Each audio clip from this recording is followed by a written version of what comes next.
Uh, Welcome to the 2-Minute Prophecy. Yesterday we talked a little bit about the 144,000 screaming Jewish evangelists that have converted to Christianity, and they're going throughout the world and spreading the good news of Christ. And today I would like to continue Revelation 7, starting in verse 9.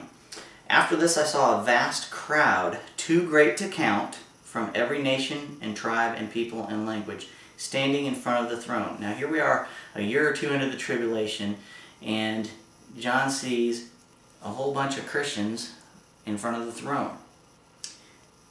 They were clothed in white robes and held palm branches in their hands. That's why we believe they're Christians. That's what we get when we go to heaven.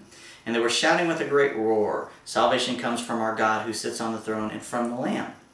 In verse 11, and all the angels were standing around the throne and around the elders and the four living beings. So we know it's not the angels, we know it's not the elders, and we know it's not the four living beings.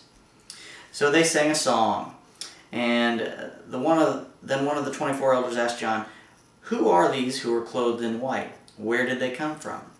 And I said to him, "Sir, you are the one who knows." Then he said to me, "These are the ones who died in the great tribulation. They have washed their robes in the blood of the Lamb and made them white." So at this point, these are people who have died in the tribulation time period. And again, we're only maybe 2 years into the tribulation time. We're not even at the last half where people say that's the great tribulation. Well, we've already discussed how bad the beginning of the tribulation is. It is sheer hell on earth for 7 years. And these people are coming out of the tribulation.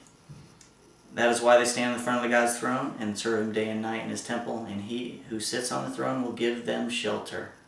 They will never again be hungry or thirsty. They will never be scorched by the heat of the sun. For the Lamb of the throne will be their shepherd. He will lead them to springs of life-giving water, and God will wipe away every tear from their eyes. So these are people who are martyred for their belief in Christ in the tribulation time. That's your 2-Minute Prophecy.